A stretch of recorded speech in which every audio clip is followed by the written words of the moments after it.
Hi hello friends, எல்லோரும் எப்படி இருக்கீங்க? நல்லா இருக்கீங்களா? இன்றைக்கி உங்கள்கிட்ட ஒரு விஷயம் சொல்லலாம். என்னன்னு பார்த்தீங்கன்னா, இந்த உலகத்தில் யாருமே நம்ப முடியல. எல்லோரும் பார்த்தீங்கன்னா பச்சுந்தி வேஷம் போடுறாங்க. பச்சுந்தியாவது பார்த்தீங்கன்னா அந்த இடத்துக்கு போன நிறம் மாறும். ஆனால் இந்த மனுஷங்க பார்த்தீங்கன்னா அவங்களுக்கு இடமே தேவையில்லை. கரெக்டாக அதுக்கு தகுந்த மாதிரி கரெக்டாக மாறி அவங்க நிறத்தை மாற்றுறாங்க. நான் பொதுவாக தான் சொல்கிறேன், யாரையும் இது நான் கூட்டி இது பண்ணிலாம் பேசலை. எல்லாருக்கும் பொதுவாக சொல்கிறேன். எல்லோரும் நம்ம எப்படி சொன்னால், நம்ம ஒருத்தர் மேலே நம்பிக்கை வச்சு சரி அவன் நம்மளுக்கு அந்த மாதிரி இது பண்ணுவோம், அது மாதிரி ஒரு நம்பிக்கை வைக்கிறோம் பார்த்தீங்களா? அதுதான் நம்ம செய்கிற முதல் பெரிய தப்புங்கிறது. யாரை நம்பணும்னு ஒன்றுமே புரிய மாட்டேங்குது. எல்லாரும் நல்லா பேசுகிறாங்க தவிர அவங்க உள்ளுக்குள்ளே என்ன ஓடுதுன்னு ஒன்றுமே புரியல. அந்த மாதிரி ஒரு நிலைமை வந்துக்குது எல்லாருக்கும்.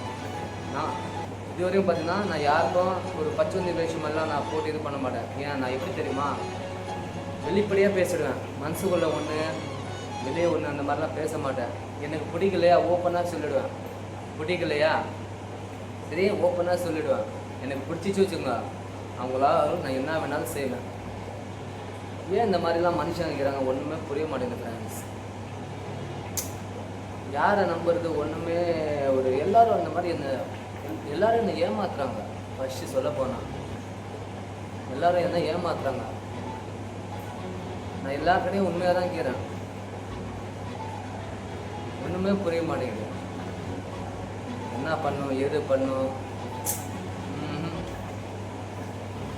யாரை நம்பணும் யாரை நம்பக்கூடாது. இப்போ கூட பார்த்தீங்கன்னா ஒரு பேருக்கு தான் ஒரு மனுஷன் பெரியவனாக இருக்கிறான் தவிர அவன் இன்னும் யாரை புரிஞ்சுக்கணும் யாரை நம்பணும் இது வரைக்கும் எந்த மனுஷனுக்கும் தெரியல. அதில் நானும் அந்த லிஸ்ட்டில் நானும் ஒருத்தன். ரொம்ப கஷ்டமாக இருக்குது ஃப்ரெண்ட்ஸ். ஏன்னா ஒரு ஆத்திர அவசரத்தை பார்த்தீங்கன்னா ஒருத்தரை நம்ம நம்பி அவன் நம்மளுக்கு ஹெல்ப் பண்ணுவான்னு சொல்லி நம்ம நம்பிக்கை வைக்கிறோம் பார்த்தீங்களா, அவங்க தான் நம்மளுக்கு ஃபஸ்ட்டு ரிவிட்டு அடிக்கிறாங்க. அந்த மாதிரி ஒரு இது என்ன பண்ணோம். யார் உண்மையாக இல்லைங்க. இப்போது இந்த காலத்தில் யார் உண்மையாக கீழே ஒன்றுமே புரிய மாட்டேங்குது. மனுஷங்கள்லாம் அந்த மாதிரி மாட்டிக்கிறாங்க.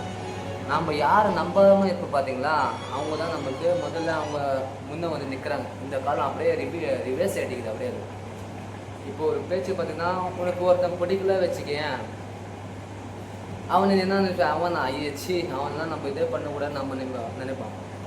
ஆனால் நம்மளுக்கு ஒரு கஷ்டம்னு இது பண்ணால் அவன் தான் நம்மளுக்கு ஃபஸ்ட்டாக உதவி ஒன்று பண்ணுறான். புரியுதா? அந்த மாதிரி நிலைமை ஆகிட்டுக்குது. ஒன்றுமே புரியல. காலம் ரொம்ப மாறிச்சு, ரொம்ப மாட்டிது காலமே. ஒன்றுமே சொல்கிற மாதிரி இல்லை. ஏன்னா என் அனுபவம் ரொம்ப அனுபவப்பட்டேன், ரொம்ப அவசரப்பட்டேன். ஆனால் எனக்கு பார்த்தீங்கன்னா இந்த டைமில் பார்த்தீங்கன்னா எனக்கு ஒரு பக்க பலமாக இருக்கிறது பார்த்தீங்கன்னா என் வைஃபு தான், என் பொண்டாடி தான். ஏன்னா ஒரு பிரச்சனை வந்தாலும் சரி பார்த்துக்கலாம் விடு, அந்த மாதிரி ஒரு தைரியம் சொல்கிறதுக்கு இப்போதைக்கு நம்ம கூட ஒருத்தர் நிற்கிறாங்கன்னா என் மனைவி மட்டும். சரி பார்த்துக்கலாம். இப்போ நான் ஒரு சேடாக இருந்து வச்சுக்கல, அதாவது நான் ரொம்ப ஒரு இதில் இருந்து வச்சுக்கேன், அது சொல்ல இன்னொருத்த அதெல்லாம் யோசிக்கிற விடு, பார்த்துக்கலாம் விடு. அவங்களுக்கு ஒரு காலம்னா நம்மளுக்கு ஒரு காலம் வரும், அந்த மாதிரிலாம் சொல்லும். இருந்தாலும் என்ன சொல்கிறது, அப்பப்போ ஆறுதல் சொல்லும். ஆனால் இது வரைக்கும் என் மனசாட்சிப்படி நான் யாருக்கும் நான் தீங்குன்னு நினச்சது இல்லைங்க. அதனால தான் எனக்கு கடவுள் இன்னும் கூட நல்லா வச்சுக்கிறான். நான் யாருக்கும் ஒரு இது அந்த மாதிரி இருக்கக்கூடாது, இவன் இந்த மாதிரி தான் இருக்கணும், அந்த மாதிரிலாம் யாருக்கும் நான் நினைக்கல. எல்லாருக்கும் நான் நல்லது தான் நினைக்கிறேன். நல்லது தான் எல்லாருக்கும் அமையணும், எல்லோரும் நல்லா இருக்கணும். அதான் நான் மசூதிக்கு போனாலும் அதான் கடவுள் போட்டு நான் துவா பண்ணுவேன். இப்போ கூட சொல்கிறேன், எல்லோரும் நல்லா இருக்குன்னா நான் நினைக்கிறேன். எல்லோரும் என்ன ஒரு தனியாக தான் பார்க்குறாங்க தவிர யாரும் ஒரு நம்ம இதாக பார்க்கல. எல்லோரும் இந்த மாதிரி தான் பார்க்குறாங்க தவிர ஒரு அன்பாக பார்க்குறேன். ஏதோ சொல்லணும்னு தோணுச்சு, அதான் சொன்னேன். சரி ஃப்ரெண்ட்ஸ், ஓகே பாய்.